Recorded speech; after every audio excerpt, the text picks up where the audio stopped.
À la une de l'actualité, après 2 nuits de gel dans le Rhône, les arboriculteurs savent qu'il y aura encore des pertes. Cette année, à Irigny, par exemple, 1/3 au moins de la récolte d'abricots a pu être sauvé. C'est peu pour cette exploitation. Un festival entre Rhône et Saône avec Yann Arthus Bertrand comme parrain. La ville de Lyon a dévoilé les premiers contours de cette fête de l'eau qui aura lieu début juillet. Animation, carnaval, guinguette, 3 jours de festivités au programme pour les Lyonnais.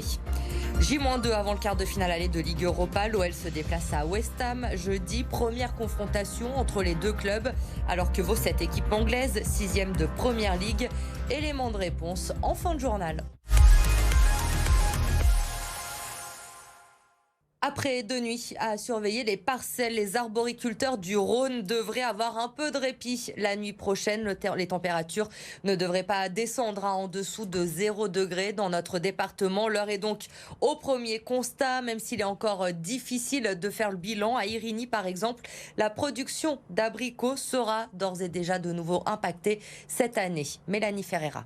Après 2 nuits consécutives de gel, les dégâts ne sont pas encore évalués précisément, mais cet arboriculteur sait déjà qu'ils seront importants sur sa production d'abricots. C'est toujours trop tôt d'estimer dès le lendemain parce qu'on regarde le bas des arbres, des fois en haut des branches, la température était un peu plus haute, donc on a un peu de fruits qui ont survécu. Et de ce qu'on a vu, on n'a pas vu de fruits qui ont survécu, mais normalement à des températures de -4, on devrait quand même avoir au moins 10%, 10-20%, on espère. Mais... Dans cette parcelle d'abricotiers, un peu d'espoir. Voilà, on en a qui ont survécu, on dirait. Les braseros allumés cette nuit ont probablement sauvé la production d'abricots de ce champ. Oui, c'est ça, puisque la température à l'intérieur de la parcelle à 2 mètres de haut est restée à 0 ou proche de 0, alors qu'en dehors de la parcelle, on a eu -4,5 la nuit dernière, -3,5 cette nuit. Et que sur les parcelles où on n'a pas protégé, on ne trouve pas un abricot qui est bon. Tous ceux qu'on ouvre sont marrons, alors que là encore, voilà, l'amande est blanche. Un quart, voire 1/3 de la production d'abricots sauvée, peut-être. Maigre victoire après 2 nuits de stress. On a toujours cet espoir-là et de toute façon, on a un métier où plus ça va avec les conditions climatiques, si on n'a pas tout le temps un peu d'espoir, on quitte le métier. Donc soyons optimistes. De l'optimisme, il en faut. Dans cette parcelle, cela fait 4 ans qu'aucun abricot n'a pu être ramassé à cause du gel. 24 heures après l'agression d'un surveillant au collège Paul-Éluard de Vénissieux, les cours ont pu reprendre cet après-midi.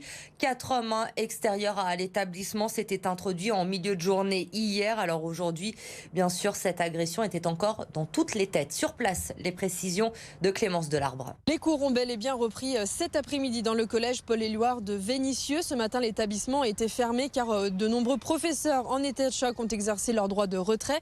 Il manquait également de nombreux surveillants. D'ailleurs, cet après-midi, pour que l'établissement puisse ouvrir, des surveillants extérieurs à l'établissement sont venus pour renforcer la sécurité des élèves.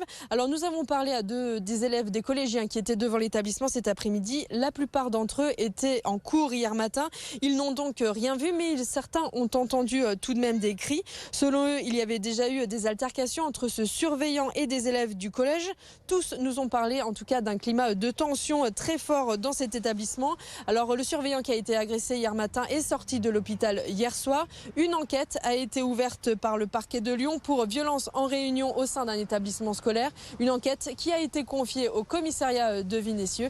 Et pour l'instant, les 4 individus mis en cause n'ont pas été identifiés et aucune interpellation a eu lieu.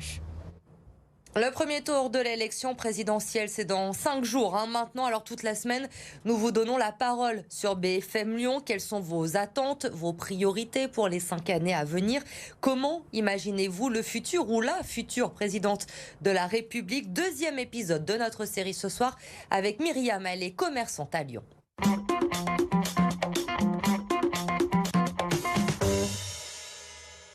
J'attends du prochain président qu'il remette un peu notre économie en ordre de marche, parce que ça c'est très important, qu'il réconcilie les Français, parce que je trouve que nous sommes un peuple où on ne se parle plus, qu'il redonne des moyens, ça va avec l'économie, mais dans les hôpitaux, qu'il redonne des lits et des infirmières dans les hôpitaux, c'est très important. Et puis aussi l'écologie quand même, parce que c'est un thème important pour les générations futures, pour nos enfants.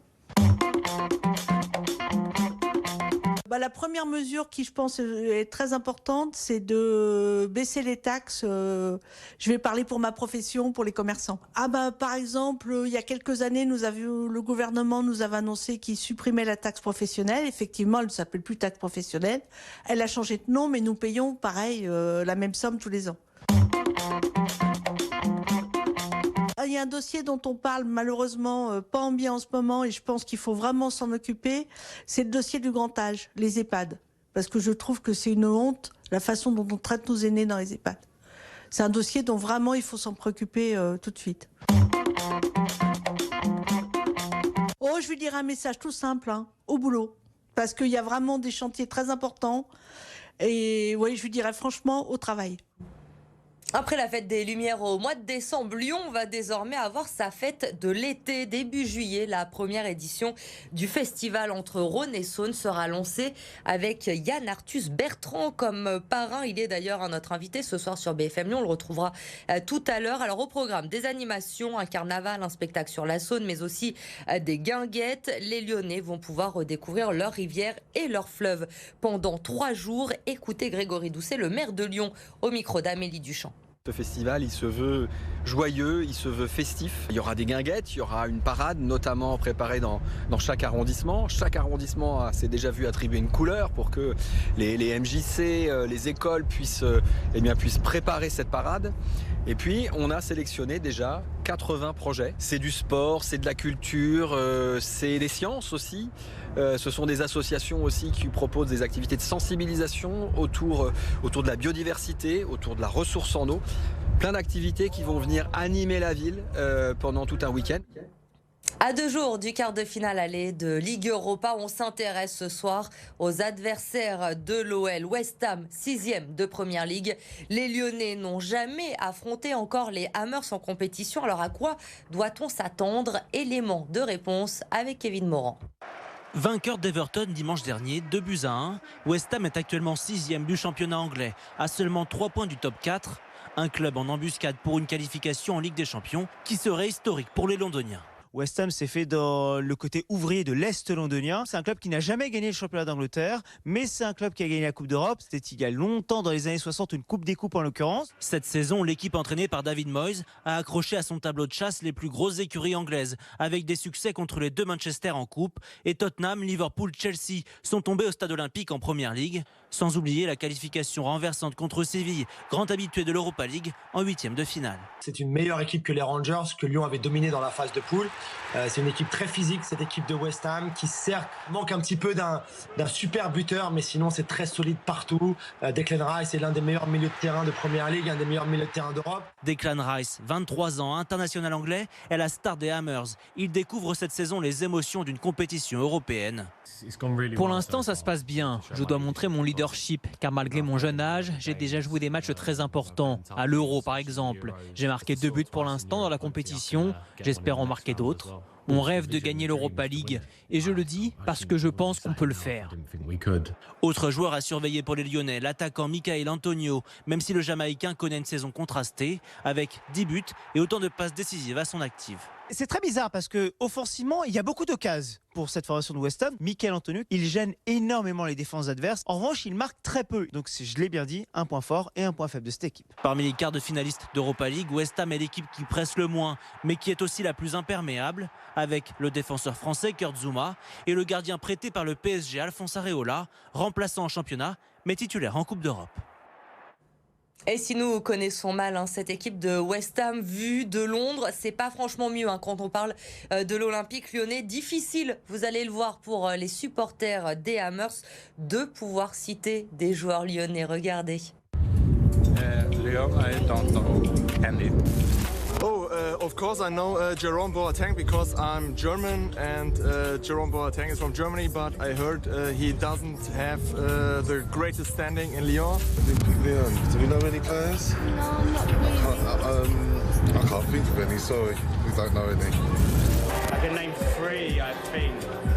So there's Moussa Dembele, Tungai Dombele. I don't know anyone of them. And the guy who was at Bayern Munich, the defender whose name Jerome Boateng.